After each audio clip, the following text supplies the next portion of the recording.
ऋषिभिं उन्नं परिष्यज्वा शशि प्रभानन बभुवा दृष्ट्वा जनकात्मजा तदा.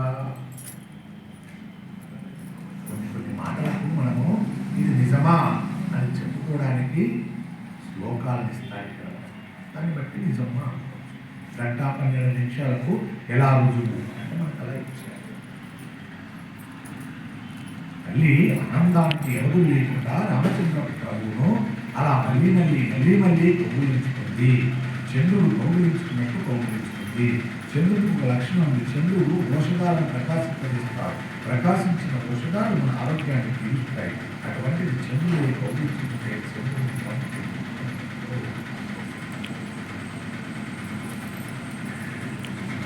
మళ్ళీ చంద్రుడు అంటే మొట్టమొదటి అమ్మవారు వచ్చి గట్టిగా కౌగులించుకుంటే రాముడికి పొందిన కష్టం అంతా పోయింది.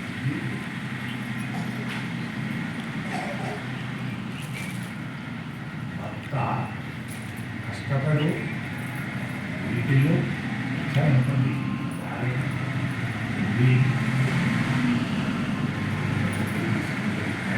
అంతా భర్త యొక్క శాంతి స్థానం భార్య, భార్య యొక్క శాంతి స్థానం భర్త గురి.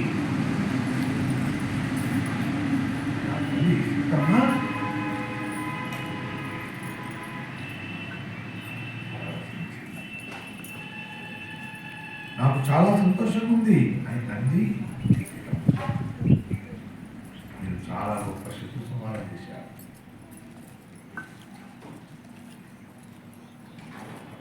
ఈ స్థితిలో ఎలా చెప్పినా రామచంద్ర ప్రభుని యొక్క కీర్తి, రామా నీ చరిత్రం విన్నా, నీ చరిత్రము చదివినా, నీ చరితాన్ని ప్రసంగ రూపంలో చెప్పుకున్నా, అర్పించిన కీర్తించిన జనమ వారి జనమ అపురూపమైనటువంటి మహోరూపమైనటువంటి పరమ మోక్షం. అంత గొప్పది రామాయణం. రామాయణం వినడంలో ఇలాంటి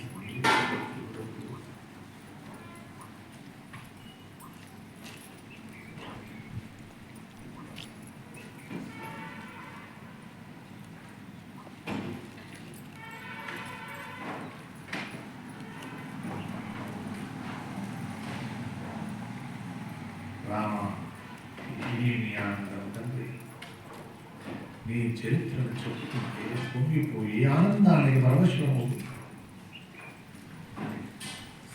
కూడా ఆనందపడి నేను వింటున్న మనసుమానం చెప్పుకుంటున్న రాముడికి ఆనందం.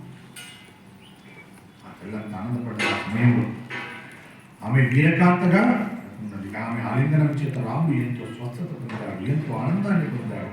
తన అన్నగారు చేసిన గొప్ప పనికి లక్ష్మణుడు కూడా ఎంతో ఆనందించాడు.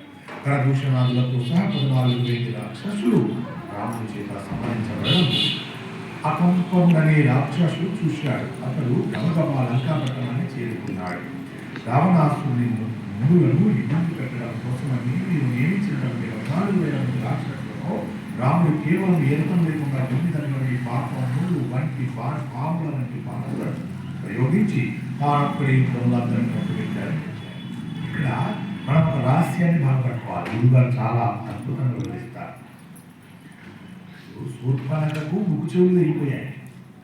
14,000 మంది కరదూషణాలు చచ్చిపోయారు. కానీ ఈ విషయాన్ని ఎవరు వెళ్ళి చెప్పాలి? రావణాసురుడికి. రావణాసురుడు అంటే ఎలా చెప్పాడు? ఆయన గొప్ప వీరు. ఆయన గురించి ఎంత వర్ణించాలి మహర్షి? ఏది వర్ణించకుండా అలా సరాసరి వెళ్ళిపోయి రావణాసురుడితో చెప్పవచ్చునా?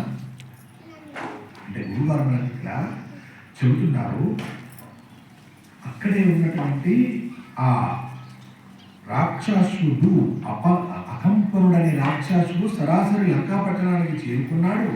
అక్కడే చెప్పారు. లంకాపట్టణానికి అంత ఈజీగా వెళ్ళగలుగుతారా?